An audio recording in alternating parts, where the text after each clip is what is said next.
I'm really tempted to go to sleep, but I think I should do one more, and I can do one more. All right, so let's just do lesson number 3 of the Python course in the 30 Days of ML Challenge organized by Kaggle.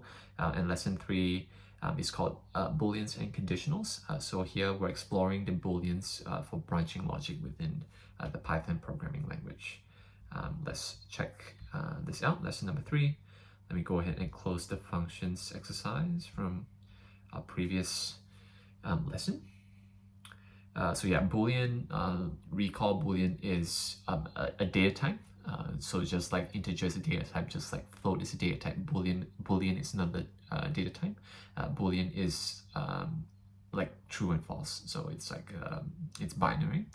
Conditional is, I'm assuming today we're going to cover if else, which is one of the fundamental concepts that exists in programming. If you satisfy something, then do this, or else do something else. So I think that's what we're going to do today. All right, let's start off by looking at Booleans. So Python has a type of variable or a data type called bool, which has 2 possible values, true and false. So here we're assigning the Boolean true to the variable x, and if we print it, it'll print true, and if we check the data type and we want to print it as well, it'll print the class Boolean. Rather than putting true or false directly in our code, we usually get Boolean values from Boolean operators. These are operators to answer yes or no questions. We'll go through some of the operators below. All right, so I think these 4, so less than, greater than, less than or equal to b, greater than or equal to b, these 4 at the bottom is pretty straightforward, so I'm not going to go through it. What I want to bring, I guess, your attention to is these first 2 here, so equal to b. So notice how we're doing 2 equal signs rather than a single equal sign. So the reason why we do, it's pretty consistent across many programming languages. If we do 2 equal signs rather than just 1, we are carrying out an evaluation. So so what this is saying is evaluate if A is equal to B, and if they're the same number, it'll return true, otherwise it'll return false. So the reason why we have 2 equal signs rather than 1 is because 1 is used for assignment, which we looked at in our very first lesson. So we assign a value to a variable, we use a single equal sign. If we use 2 equal signs, we're doing an evaluation. We are comparing 2 variables. And another one I want to bring your attention to is not equal to, and the reason and how we do not equal to is we put an exclamation mark followed by an equal sign. So this will evaluate if A is not equal to B. If they're not equal, it will return true. If they are equal, they return false. All right, cool. Let's look at a sample function here and trying to figure out what this does. So this function tells us if someone of a given age can run for president in the US. The US Constitution says that you must be at least 35 years old. So this function takes in one argument called age. It'll return age greater than or equal to 35. So if this particular person's age is greater than or equal to 35, the function will return true. If this person is less than the age of 35, it will return false. So can a 19-year-old run for president? So 19 is less than 35, the function should return false. Can a 45-year-old run for president? 45 is greater than or equal to 35, so we return true. So it return false for the first one and return true for the second one. Not too bad, let's just move on. Comparisons frequently work like you would hope. So Python is smart enough to recognize that 3.0 is 3, but it's not smart enough to recognize 3 in string form is not equal to 3. So yeah, it's a little bit tricky sometimes with these comparisons.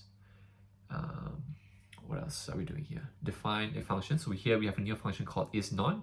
It also takes in one argument and it'll return whether or not it is an odd number. So the reason why this works is because if we take an odd number divided by 2, you'll have a modulus of 1. So say for example, if we take 3, which is an odd number, if we take 3 mod 2, 2 goes into 3 one time and the remainder is 1.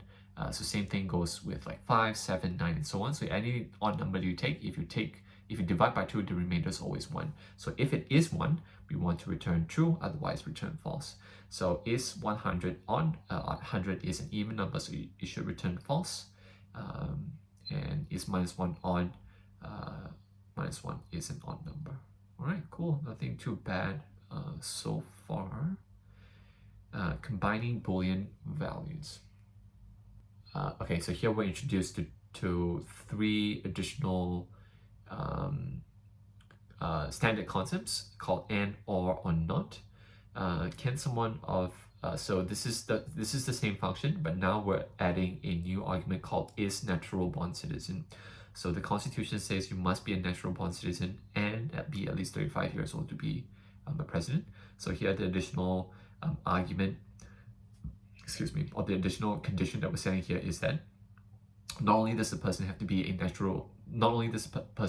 greater than or equal to 35 years old, the person also has to be a natural born citizen. So we use a and word here, which tells the function to check if the person satisfies this condition. If it does, go ahead and check this condition as well.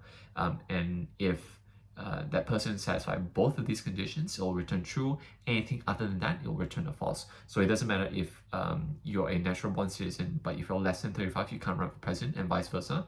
If you are greater than or equal to 35 years old, but you're not a natural born citizen, you can't run for president. Both of these conditions you have to satisfy in order for the function to return true. All right, so let's see. Can a 19-year-old natural born citizen run for president? All right, let's check. 19 is less than 35, and because it already fails one of the conditions, the first one is definitely false. Let's look at the second one. Can a 55-year-old non-natural born citizen run for president? 55-year-old is greater than or equal to 35, but because this person is not a natural born citizen, he or she can't run for president. So the second function is also the second function will also return false. Whereas the last function, this is a 55-year-old and a natural born citizen. Because it satisfies both of these conditions, the function will return true. So we have false, false, and true. Beautiful. Can you guess the value of this expression? True, true. I think this is one of the order of evaluations, which I'm always not good at. Let's just see the output. It's true. I would never know. For example, yeah, so n is evaluated before all.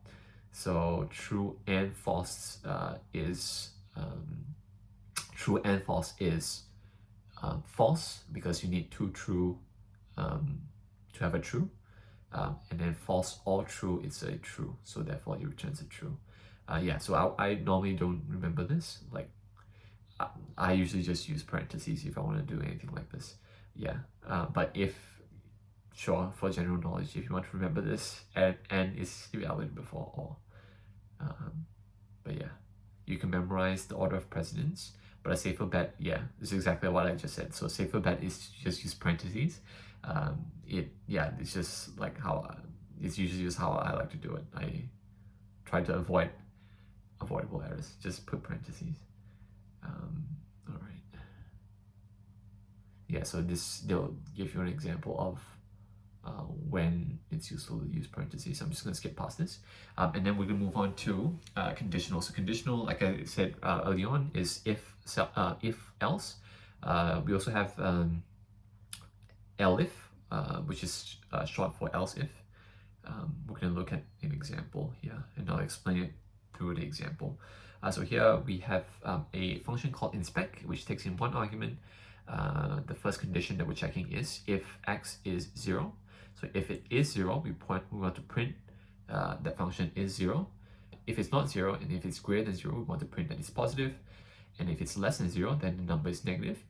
If it fails all these 3 conditions, print is unlike anything I've seen. I don't think you can you even go past? Yeah, I think you can, if you put a string. If you put a string, then it'll print this, I'm assuming. Because you can't evaluate a string equal to 0, I think. But anyway, a good way to read a function is just go from top to bottom and see where that value gets categorized. So here, if we pass in the value of 0, it will satisfy this particular condition. and then it'll fill everything else. Whereas for the second one, inspect minus 15, so minus 15 is not 0, and so this won't get printed. Else if minus 15 is also not greater than 0, so this won't get executed. Minus 15 is less than 0, and so therefore we print minus 15 is negative. Yeah, so that's the output there. So nothing too crazy so far. I'm just gonna skip past this. I think this is kind of the same thing. This is showing like, so this goes back to the importance of indexing your code properly. So this is the difference between something that falls within the if statement and something that falls outside the if statement. So if a print function is within the if statement, you'll only get executed if it satisfies this condition, and if it doesn't have any conditions attached to it, you'll get executed regardless of what. So so these two lines will only get executed if x is greater than 0. So for example, here we would see 1, 2, 3 print statements, whereas for the last one we'll only see this being executed. Let's see if that's correct or not. Yep. So F1, these 3 will get printed because 1 is greater than 0, and so therefore these 2 will get executed in addition to this one. Whereas if it's 0, it doesn't satisfy this condition, and so the first 2 print statements won't get executed. But because this one falls outside of the if statement, that will get executed, and so therefore the last one we only get one print statement. All right, cool. Boolean conversion. I don't know what this is. We've seen int, which turns things into int. Float turns things into float. You can also turn 1 to boolean. All right, bool 1 is true, bool 0 is false, bool ASF is true. All strings are treated as true. Boolean string is false.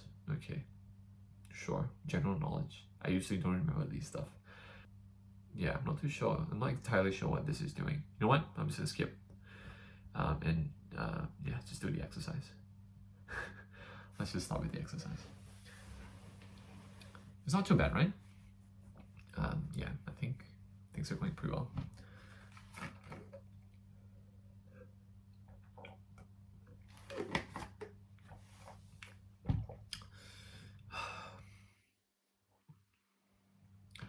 I'm getting a new laptop soon because this laptop is way too old. This is like 6 years old.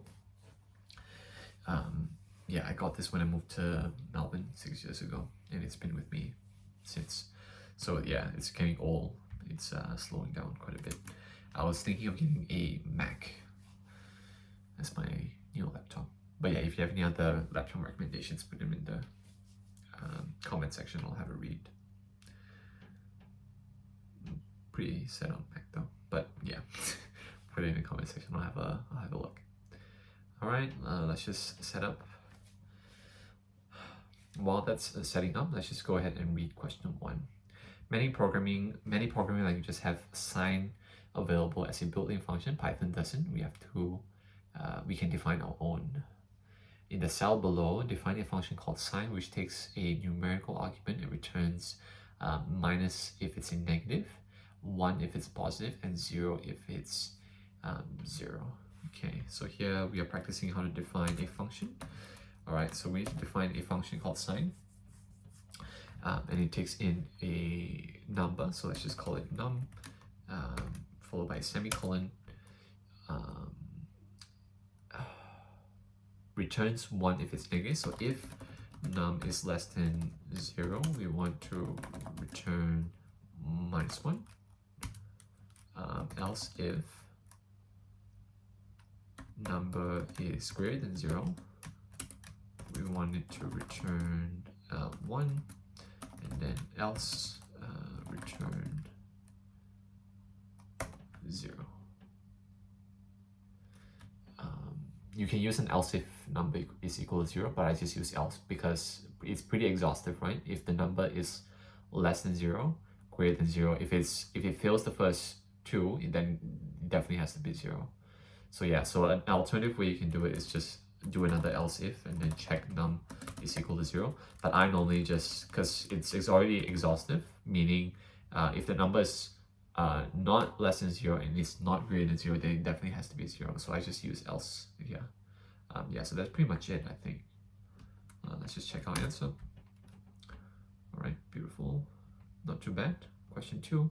We've decided to add logging to our toSmash function. So this is the toSmash function that we look at in the last two exercises. All right, so here we need to create an if statement. If total candies is equal to 1, we want to return no. Is that how you do it? Oh no, we need an extra print statement. So I'm just gonna cut this and paste it on top here. Print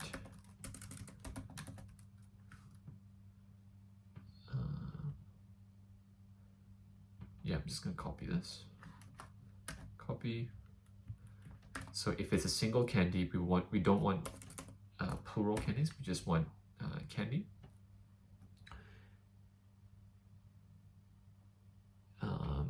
And then else, we wanted to print this.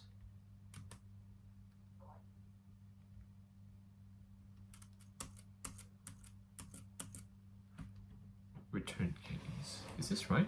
If total candies equal to 1, print total candies. Yeah, I think this is right. Oh, okay. So remember what I said about equal, difference between equal, and equal? I made the mistake here. So what I'm doing here is I've actually done an assignment, but what we want is an evaluation. So it should be 2 equal signs. I promise I didn't do this on purpose. That was a mistake. So yeah, always remember, if you're doing an evaluation, use 2 equal signs. If you're doing an assignment, use a single equal sign. Cool. I think that's it, right?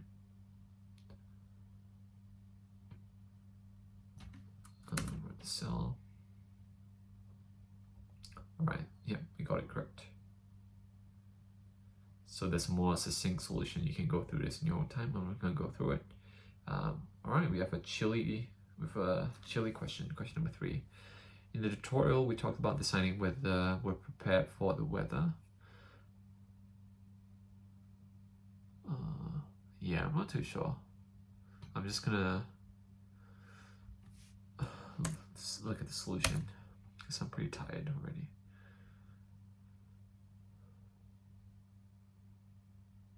Yeah, so that's the answer. I'm sorry, I'm pretty tired now. I'm just gonna copy it. But don't do what I'm doing, please. Have a go at it. I'm just pretty tired. All right, question number 4. A function is called is negative. Below is implemented correctly. It returns true if a number is negative and false otherwise. See if you can come up with an equivalent body that uses just one line of code and put it in the function concise is negative.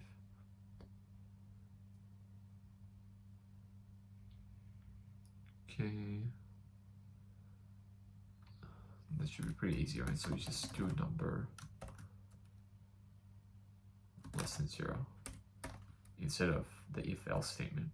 Because if the number is less than 0, if the number is less than 0, then it will return true.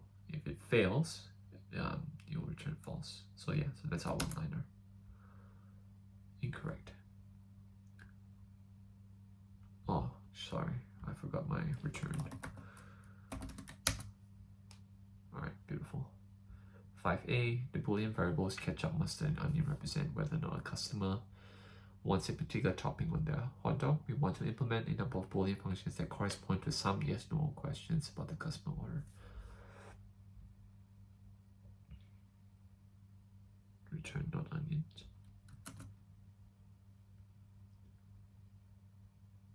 Return whether wants all three.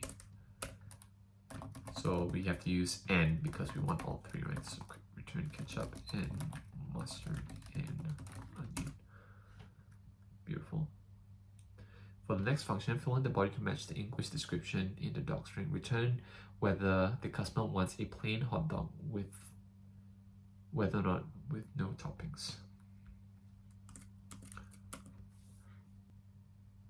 Oh, okay, so we want the opposite.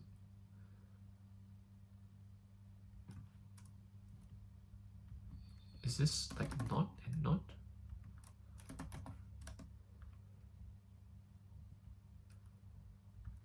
I think. Yep. Cool. Yeah, so there's an alternative way you can do it. Like this. Mine's probably the brute force version because I just want to get it done. Alright. You know what to do next. For next function, fill in the body to match the English description. Return whether the customer wants either ketchup or mustard, but not both.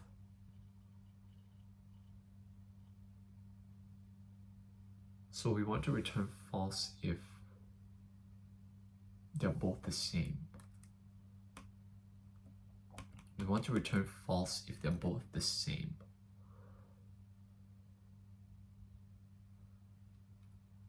Return false if they're both the same. So it's just ketchup. Are you allowed to do this? Mustard. I think that will work, right? Beautiful. Nice.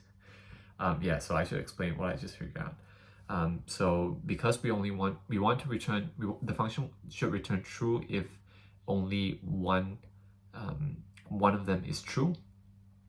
So either ketchup is true, mustard is false, or mustard is true, ketchup is false.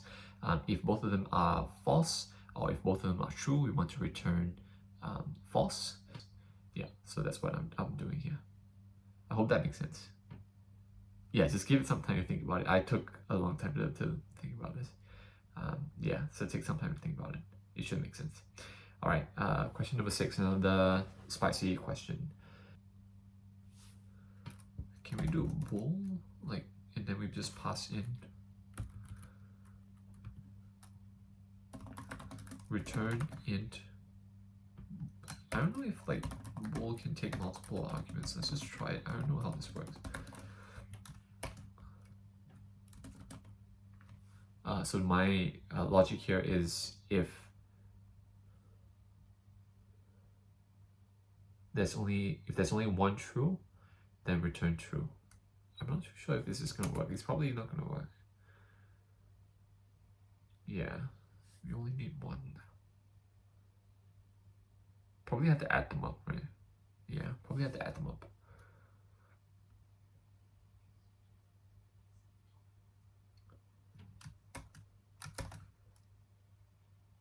Yeah, let's just add them up. It's probably a more efficient way to do it, but I'm just going to do it this way.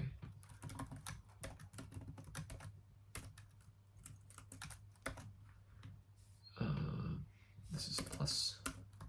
So I'm turning this into a numerical computation. So what this is saying is if ketchup is true, I'm going to turn it into a 1. Otherwise, if it's a false, turn it into a 0. So if we add those 3 things up, because we only want exactly one topping, and if it's equal to 1, we want to return true. If it's not equal to 1, we want to return false. I think that's how you do it. Yeah, I don't think you can even check the answer for this anyway. Yeah, I think it's fine then. Alright, I'll end the video here because I'm pretty tired at this point. I hope you enjoy this video. We just did lesson 3 in this video. So tomorrow I'll come back and wrap up the remaining 4, 5, 6, and 7. So we've got 4 more lessons to go for Python course, which makes up week 1 of the 30 days of ML challenge. I hope you enjoy this video. Yeah, I hope to see you in my next one. Subscribe to my channel, drop a like on this video. Yeah, it really means a lot to me. Yeah, just do it for support, just to know that you appreciate videos like this, for me staying up to film all this for you guys. But yeah, I really enjoy. I hope you enjoy as well. I'm really brushing up on my Python skills as well. As you can see, I'm not the best at using Python. I haven't used it in a while. But yeah, it's good to always keep learning and just refresh on my memory and knowledge as well. All right, cool. I end the video here. Please take care. I'll see you in my next video.